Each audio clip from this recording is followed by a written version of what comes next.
সব নবীকে আল্লাহ একটা করে দোয়া দিয়েছেন, নবী দোয়া করলেই কবুল। সব নবীরা ওই দোয়া করে ফেলেছে দুনিয়াতে। বিশ্বনবী বলেন আমি করি নাই, আমি দুনিয়ার বুকে কঠিন বিপদে পড়েও কোনোদিন করি নাই। আমি আমার স্পেশাল দোয়াটা কিয়ামতের দিন আমার গুনাহগার উম্মতকে সুপারিশের জন্য রেখে দিয়েছি।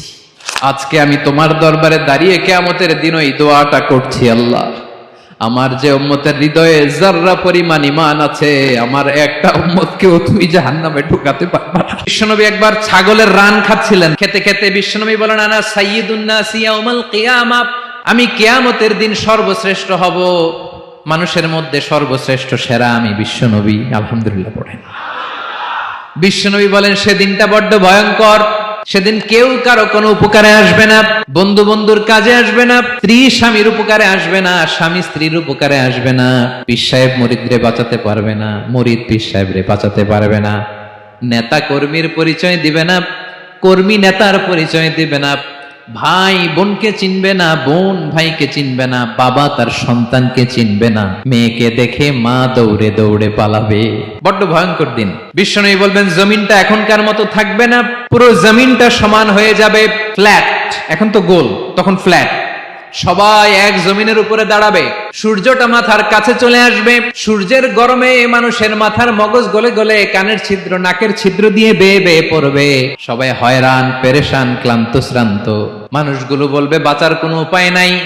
50,000 বছর মানুষ এরকম দৌড়াবে, চিৎকার করবে, কাঁদবে, বাঁচার কোনো উপায় নাই। সবাই বলবে আহ, আল্লাহ যদি বিচারটা শুরু করতো, যা হবার হবে, আগে বিচার শুরু করুন। বিচারই শুরু হয় না, বিচার শুরু হইতেই 50,000 বছর। আল্লাহ, 50,000 বছর, 5,000, 15,000 না, 50,000 বছর এরকম যাবে। মানুষগুলো কাঁদতে কাঁদতে বলবে চলো আমরা আদম আলাইহিস সালামের কাছে যাই, যেন আল্লাহর যে সুপারিশ করে, আল্লাহ আপনি বিচার শুরু করেন। কিয়ামতের ময়দানে সবাই মিলে সাইয়েদনা আদম আলাইহিস সালামের কাছে যেয়ে বলবে ইয়া আবাল বাশার ইয়া আউয়ালাল আম্বিয়া, ও আদম নবী আপনি দুনিয়ার বুকে প্রথম নবী, আল্লাহ নিজ হাতে আপনারে 60 হাত লম্বা করে বানিয়েছেন, আপনার সম্মানে ফেরেশতাদেরকে সেজদা দিতে বলেছেন, দুনিয়ার প্রথম নবী প্রথম মানুষ আপনি, আপনি আল্লাহর যে সুপারিশ করেন যেন আল্লাহ বিচার শুরু করে।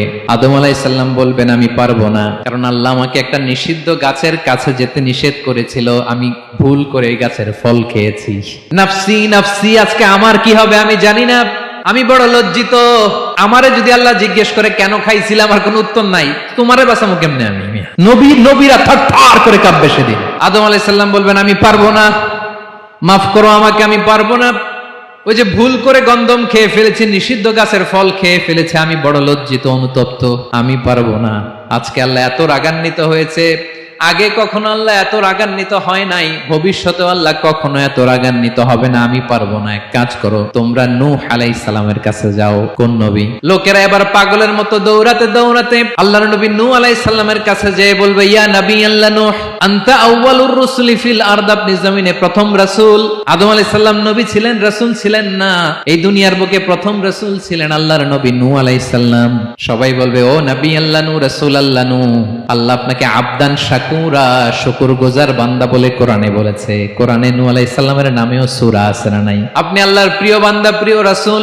দেখেন আমাদের কি দশা, ঘামতে ঘামতে শেষ, জমিনটা তামার জমিন, সূর্যটা মাথার কাছে, কি করবো আর পারি না, ঘামতে ঘামতে আর কত ঘামবো, কত দাঁড়িয়ে থাকবো। আল্লাহরে যে বলেন বিচার যেন শুরু করে। নূহ আলাইহিস সালাম বলবেন আমিও পারবো না, আমিও পারবো না, আমি আমার ছেলের জন্য এক কথা বলে ভুল করে ফেলছি। যখন মহাপ্লাবন হবে আমি বললাম আল্লাহ আমার কলিজার টুকরা সন্তান রে বাঁচান। আল্লাহ বললেন ও নূহ সে তোমার সন্তান না, কারণ সে ঈমান আনে নাই, সে পাহাড়ের উপর দাঁড়িয়েছে, দেখি কেমনে সে বাঁচে। ওই যে আমি একটা না বুঝে আবদার করেছি, আল্লাহ আমার উপর রেগে গিয়েছিলেন। আজকে আল্লাহ ওই ব্যাপারে যদি আমারে প্রশ্ন করে, আমার কোনো জবাব নাই, আমি পারবো না, মাফ করো। তোমরা সবাই মিলে আল্লাহর খলিল ইব্রাহিম আলাইহিস সালামের কাছে যাও। লোকগুলো পাগলের মতো খুঁজতে আরম্ভ করবে, অযুত লক্ষ নিযুত কোটি মানুষের ভিড়ে আল্লাহর খলিল ইব্রাহিমকে যে বলবে ইয়া খলিলুল্লাহ, ও আল্লাহর খলিল, আল্লাহ আপনাকে বড্ড ভালোবেসেছেন, আপনি কাবা বানিয়েছেন, আল্লাহ আপনাকে বড্ড পছন্দ করেন। দেখেন আমাদের কি অবস্থা, আপনি যে আল্লাহর কাছে সুপারিশ করেন যেন আল্লাহ আজকে বিচার শুরু করে। আল্লাহর নবী ইব্রাহিম বলবেন আমিও পারবো না, আমি আমার জীবদ্দশায় 3টা মিথ্যা বলেছি। কয়টা? আসলে মিথ্যা না, একটু টুইস্ট করে কৌশল করে কথা বলেছিলেন, ওইটাকে হাদিসে মিথ্যা বলা হয়েছে। আমি জীবনে 3টা মিথ্যা বলেছি, জীবন বাঁচানোর তাগিদে কৌশল করে 3টা কথা বলেছি, আজকের এই কঠিন ময়দানে আল্লাহ যদি ওই 3টা কথার ব্যাপারে জিজ্ঞেস করে, লজ্জায় আমি মাথা দেখাতে পারবো না, আমিও পারবো না। আজকে আল্লাহ এত রেগে আছে, আগে কখনো এত রাগে নাই, পরেও রাখবে না। তোমরা সবাই মিলে বনি ইসরাইলের নবী মুসা আলাইহিস সালামের কাছে যাও। সবাই এবার যাবে মুসা আলাইহিস সালামের কাছে, যেয়ে বলবে, ইয়া নবী আল্লাহ মুসা, আপনি ছিলেন কালিমুল্লাহ, আল্লাহর সাথে সরাসরি কথা বলতেন। রব্বুল আলামিন আপনাকে তাওরাত কিতাব দিয়েছেন, আপনি যে একটু সুপারিশ করেন। আল্লাহর নবী মুসা বলবেন, মাফ করো, আমিও পারবো না। আমি দুনিয়ার বুকে ভুল করে একটা মানুষকে মেরে ফেলেছি। আমি মারছিলাম আদব শিক্ষা দেওয়ার জন্য এক থাপ্পড়, এই থাপ্পড়ে যে ওই লোক মরেই যাবে আমি জানতাম না। আজকে আল্লাহ যদি জিজ্ঞেস করে কেন মারলা, জবাব আছে। ওই লজ্জায় আমি অনুতপ্ত, আমি পারবো না, আমার এই কথা বলো না। আজকে আল্লাহ বড্ড রেগে আছে, আমি পারবো না। তোমরা আল্লাহর নবী ঈসা আলাইহিস সালামের কাছে যাও। কিয়ামতের ময়দানে মানুষগুলো পাগল পাড়া হয়ে আল্লাহর নবী ঈসা আলাইহিস সালামের কাছে যাবে, যে বলবে, নবী ঈসা আপনি রূহুল্লাহ, বাবা ছাড়া আল্লাহ আপনাকে বানিয়েছেন, ইনজিল কিতাব দিয়েছেন, মৃত মানুষকে আপনি জীবিত করতে পারতেন। আজকের এই কঠিন বিপদের দিনে আপনি আমাদের সাহায্য করেন। আল্লাহর কাছে যে বলেন যেন বিচার শুরু করে। ঈসা আলাইহিস সালাম বলবেন, আমিও পারবো না।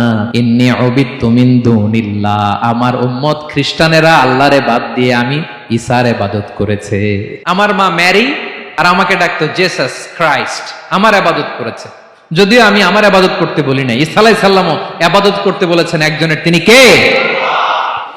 আল্লাহর নবী ঈসা আলাইহিস সালাম বলবেন, আমিও পারবো না। আজকে আল্লাহ অনেক রেগে আছে, আমি পারবো না। তবে একটা পরামর্শ দিতে পারি, একটা সাজেশন দিতে পারি। আজকের দিনে এই কঠিন মুসিবতের কালে, এই কঠিন সময়ে কেউ আল্লাহর দরবারে দাঁড়িয়ে একটা টু শব্দ করার ক্ষমতা কারো নাই, একমাত্র আখিরি জামানার পয়গম্বর বিশ্বনবী মুহাম্মদুর রাসূলুল্লাহ ছাড়া।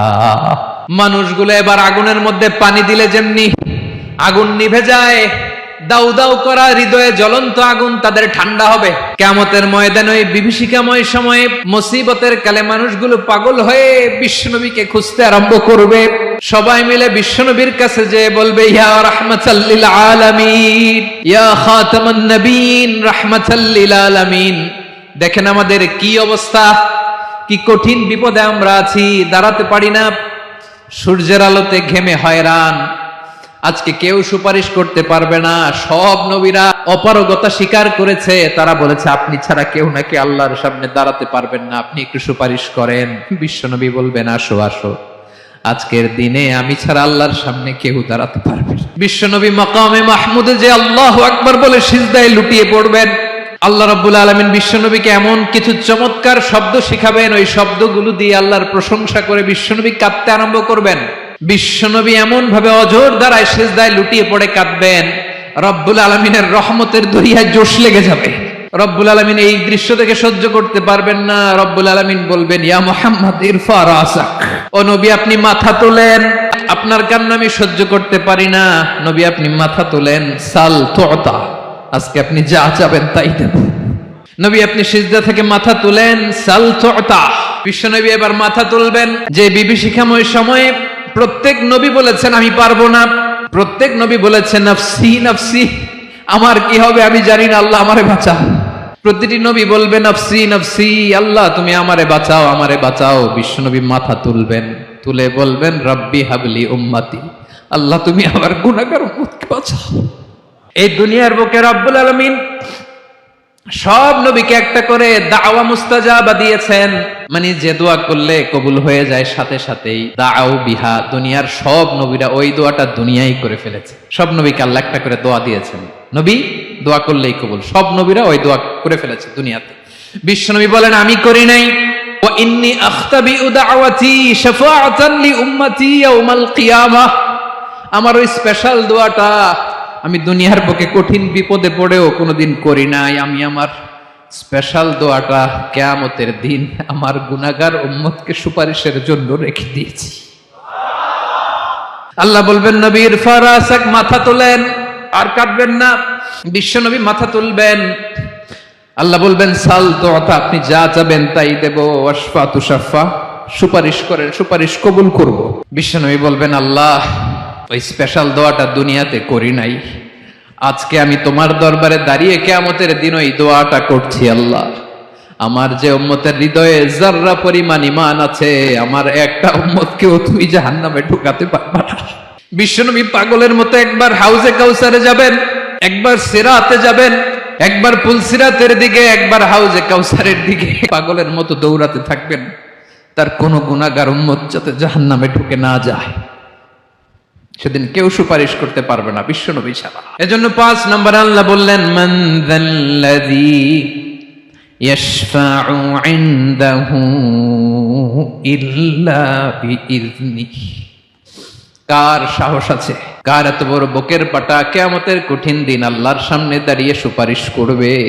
কারো ক্ষমতা নেই, কারো ক্ষমতা নাই। বিশ্বনবী সেদিন সিজদায় পড়ে উম্মতের জন্য কাঁদবেন, সবাই কাঁদবে, নফসি নফসি, আল্লাহ আমারে বাঁচাও, আল্লাহ আমারে বাঁচাও। বিশ্বনবী বলবেন, উম্মতি উম্মতি। বিশ্বনবী আমার জন্য কাঁদবেন, আপনার জন্য কাঁদবেন, আমাদের জন্য সেদিন কেঁদে কেঁদে জাহান্নামের দরজায় দাঁড়িয়ে আমাদেরকে টেনে টেনে জান্নাতে ঢুকাবেন। এজন্য এই বিশ্বনবীর ভালোবাসা যেন আমাদের হৃদয়ে ভরপুর থাকে। আমার ভাইয়েরা, প্রতি শুক্রবার বিশ্বনবীর উপরে বেশি বেশি যেন আমরা দুরূদ পড়ি। আমরা যখন বিশ্বনবীর সালাম দেই, দুরূদ পড়ি, একদল স্পেশাল ফেরেশতা আছে যারা বিশ্বনবীর দুরূদটা নিয়ে সরাসরি বিশ্বনবীর রওজায় যায়, যে বলে অমুকের বেটা অমুক আপনারে সালাম দিয়েছে। বিশ্বনবী নিজ কবরের থেকে নিজেই সালামের উত্তর দেয়। বিশ্বনবীর ভালোবাসা যেন আমাদের হৃদয়ে থাকে, বিশ্বনবীর সুন্নাহ দিয়ে যেন আমাদের জীবনটাকে সাজাই। পারা যাবে ইনশাআল্লাহ। বিশ্বনবীর ভালোবাসা ছাড়া কেউ জান্নাতে ঢুকতে পারবে? বিশ্বনবীর পক্ষে আমরা বলবো, বিশ্বনবীর পক্ষে আমরা লিখবো, বিশ্বনবীর জন্য আমরা আমাদের কলিজার রক্ত বিলিয়ে দিব, ঠিক কিনা বলেন? সেদিন বিশ্বনবী ছাড়া কেউ সুপারিশ করতে পারবে না। 5 নম্বর আল্লাহ বললেন, মান যাল্লাযী ইয়াশফাউ ইনদাহু ইল্লা বিইযনি। কে আছে সুপারিশ করবে আল্লাহর সামনে আর আপনি আপনার বাবার দরবারে যে সেজদা দেন? হ্যাঁ, ইব্রাহিম আলাইহিস সালাম থারথার করে কাঁপবে আর বলবে, নফসি নফসি, আল্লাহ আমারে বাঁচাও। মুসা আলাইহিস সালাম থারথার করে কাঁপবে, আল্লাহ নফসি নফসি, আমারে বাঁচাও। আর আপনি পীরের দরবারে যে সেজদা দেন? কোথায় আছেন আপনি? খবরদার, কেউ বাঁচাতে পারবে না। যাকে ইল্লা আল্লাহ যাকে অনুমতি দেন, বিশ্বনবীকে দিবেন, নবীদেরকে দিবেন, এরপরে আল্লাহ তার স্পেশাল ওয়ালিদেরকে, মুত্তাকিনদেরকে, শহীদদেরকে, সিলেক্টেড বান্দাদেরকে দিবেন। কিন্তু কাকে দিবেন, কার জন্য দিবেন, দুনিয়ার কেউ জানে না, একজন ছাড়া, তিনি কে? আল্লাহর ওয়ালিদেরকে, নেককার লোকদেরকে আল্লাহ সুপারিশের অনুমতি দিবেন। কিন্তু আপনি যারে মানেন, যার পায়ে সেজদায় লুটিয়ে পড়ে থাকেন, তারে যে আল্লাহ দিবেন, এটার কোনো গ্যারান্টি আছে? কথা বলেন। এজন্য জপতে হবে একজনের নাম, আওয়াজ করে বলুন, তিনি কে?